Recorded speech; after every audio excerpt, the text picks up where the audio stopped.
Ready start.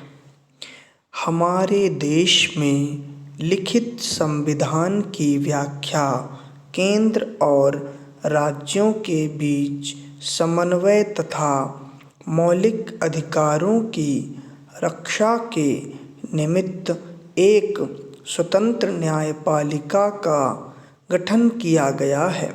जाहिर है कि उस दृष्टि से न्यायपालिका की भूमिका भारत में न्याय करने से लेकर मूल अधिकारों की रक्षा और सरकार के विभिन्न अंगों को अपने निर्धारित कार्यक्षेत्र में रहने के लिए निर्देशित करने तक विस्तृत है। अर्थात भारत में उच्चतम न्यायालय न सिर्फ संविधान की रक्षा करता है बल्कि किसी भी सरकार अथवा शक्ति द्वारा उसका उल्लंघन किए जाने से भी बचाता है।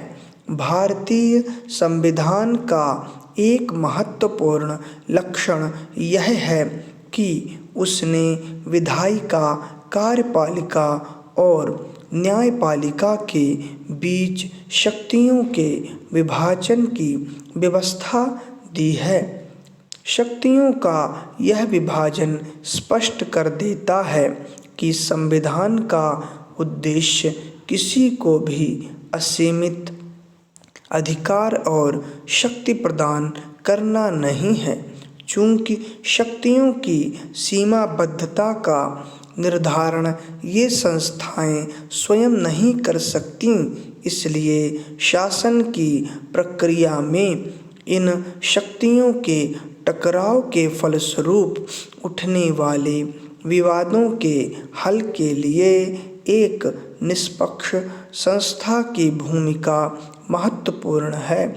संसद, राज्यों की विधानसभाएं या केंद्र और राज्यों की कार्यपालिका यह काम करने में तब असमर्थ हो जाती है जब उन्हीं की कार्यप्रणाली पर प्रश्न खड़ा किया जाता है।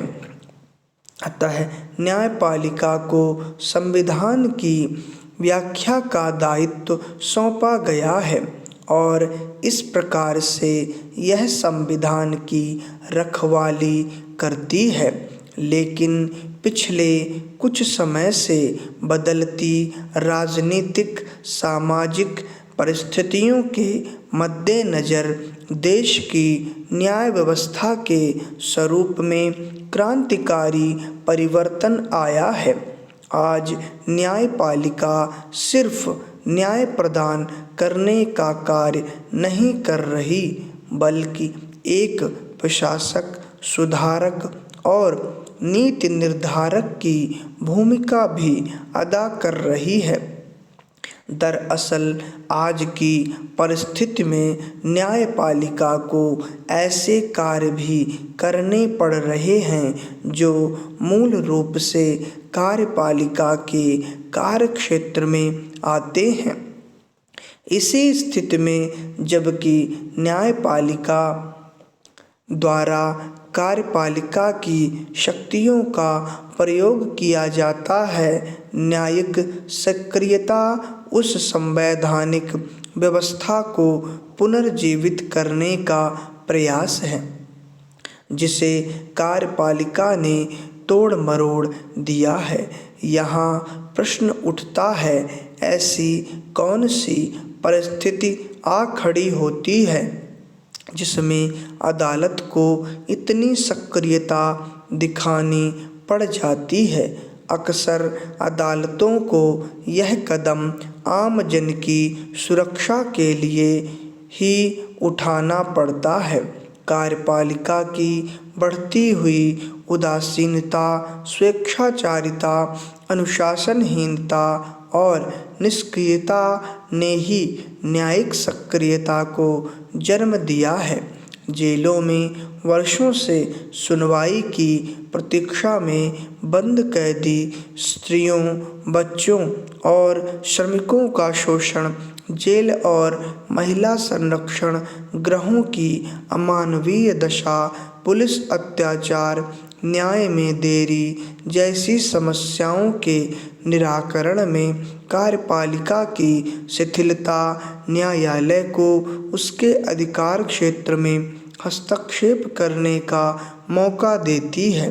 न्यायालय न्यायिक सक्रियता को संवैधानिक आधार प्रदान करने वाले उच्चतम न्यायालय के पूर्व मुख्य न्यायाधीश पी.एन. भगवती के अनुसार सरकार के प्रत्येक अंग को अपनी शक्तियों की सीमाओं में रहकर कार्य करना चाहिए तथा कानून अथवा संविधान द्वारा उन पर आरोपित दायित्वों को पूरा करना चाहिए। लेकिन आरंभ में समस्या यह थी कि न्यायालय किस तरह कार्यपालिका के क्षेत्र में प्रवेश करके समाज में हो रहे अन्याय तथा शोषण को रोक सकते हैं और उन दशाओं को उत्पन्न कर सकती हैं जो व्यक्ति और समाज के विकास के लिए आवश्यक है।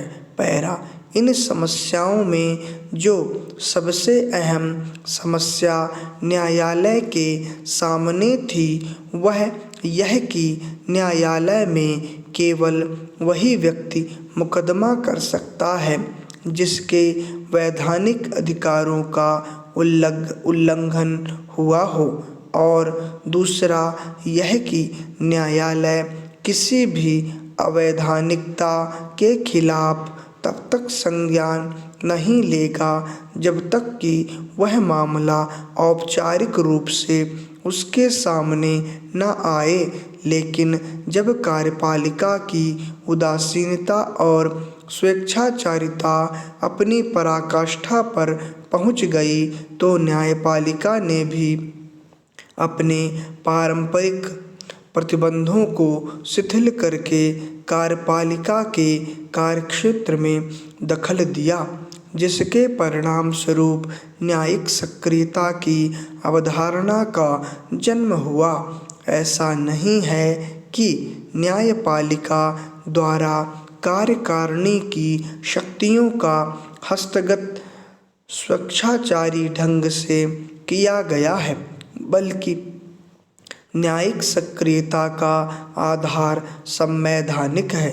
न्यायपालिका ने संविधान के विभिन्न अनुच्छेदों के माध्यम से संबंध स्थापित करके न्यायालय को कार्यकारिणी के क्षेत्राधिकार में प्रवेश करने का अवसर प्रदान किया है।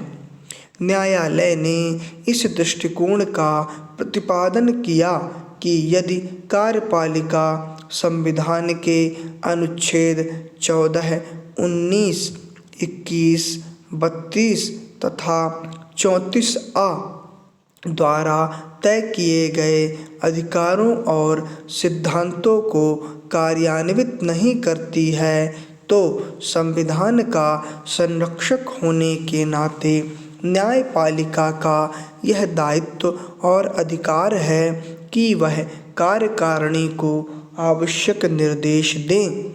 1980 से पहले भारत में न्यायपालिका इन अर्थों में अनुदार तथा निष्क्रिय थी कि वह परंपरागत सीमाओं का आदर करते हुए जनहित के विषय में खुद से कोई पहल नहीं करती थी। वह केवल उन मामलों पर ही विचार करती थी जो प्रभावित पक्ष के द्वारा उसके सामने लाए जाते थे। बाद में सर्वोच्च न्यायालय ने महसूस किया कि सार्वजनिक हित की अनेक समस्याओं जिनसे गरीब और अशिक्षित तबके का हित जुड़ा हुआ है के खिलाफ आवाज़ उठाने वाला कोई नहीं है। इसलिए ऐसे लोगों के साथ हो रहे अत्याचार और अन्याय के निराकरण के लिए न्यायपालिका ने जनहित के वादों को मान्यता देकर सामाजिक न्याय स्थापित करने में सक्रिय भूमिका अदा की। स्टॉप।